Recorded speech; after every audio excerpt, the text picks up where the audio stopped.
ഫ്രിഡ്ജിലാണ് സൂക്ഷിക്കേണ്ടത്. അതുണ്ടാക്കി കഴിഞ്ഞ് ഫ്രിഡ്ജിൽ വെച്ചിട്ട് ഇതിൽ ചൊറുക്ക കുറച്ചാണ് ഒഴിച്ചിരിക്കുന്നത്. അതുകൊണ്ട് ചിലപ്പോൾ പൂപ്പൽ വരാൻ സാധ്യതയുണ്ട്. അപ്പോൾ അതുകൊണ്ട് ഫ്രിഡ്ജിൽ വയ്ക്കുക. കൈ ഈർപ്പ രഹിതമായ ടീസ്പൂൺ വെച്ചിട്ട് വേണം ഇത് എടുക്കേണ്ടത്. Dears, welcome back to my channel. കാവ്യശ്രുതിയിലേക്ക് അവർക്ക് സ്വാഗതം.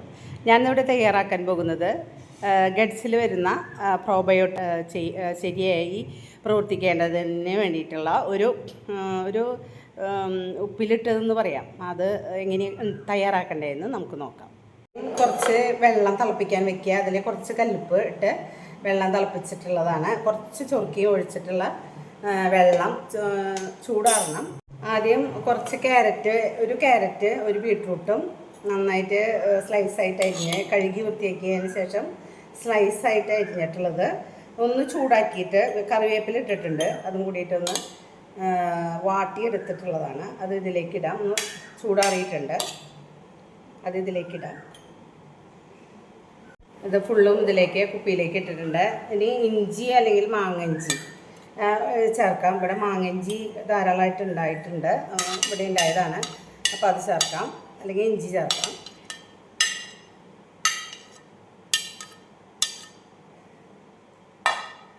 പിന്നെ കുറച്ച് ഒരു അര ടീസ്പൂൺ ഉലുവ, 1 ടീസ്പൂണോളം കടുക്, അത് വറുത്ത് ഒന്ന് ക്രഷ് ചെയ്തെടുത്തിട്ടുള്ളതാണ്. കുറച്ച് കുരുമുളക് പൊടി, അര ടീസ്പൂണോളം കുരുമുളക് പൊടിയും അയമോദകവും കൂടിയിട്ട് ഒന്ന് ചൂടാക്കിയതിന് ശേഷം ഒന്ന് ചതച്ചെടുത്തിട്ടുള്ളതാണ്. അത് ഇതിലേക്കിടാം.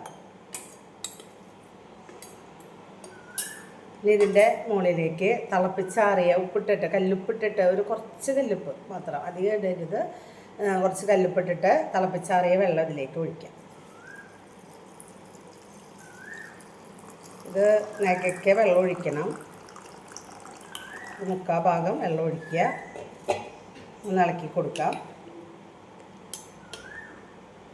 ഇത് പിറ്റേ ദിവസം ക്ലാസ്സിൽ വെച്ചിട്ട് ഇതിങ്ങനെ ഒരു മാസത്തിലൊരിക്കൽ ചെയ്യുന്നത് നല്ലതാണ്. നമ്മുടെ വയറിലുണ്ടാകുന്ന ഈ പ്രോബയോട്ടിക് നമുക്ക് ആവശ്യമാണ് നമ്മുടെ വയറിന്.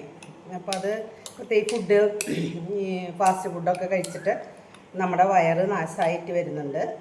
ഇപ്പോഴത്തെ ജനറേഷനിലെ കുട്ടികൾക്കൊക്കെ അത് കൊടുക്കാൻ പറ്റിയ നല്ലൊരു പ്രോബയോട്ടിക് മെത്തേഡാണത്. അപ്പോൾ ഇതെല്ലാവരും ഒന്ന് ട്രൈ ചെയ്ത് നോക്കുക. എല്ലാവർക്കും ഇഷ്ടപ്പെടും. Thank you.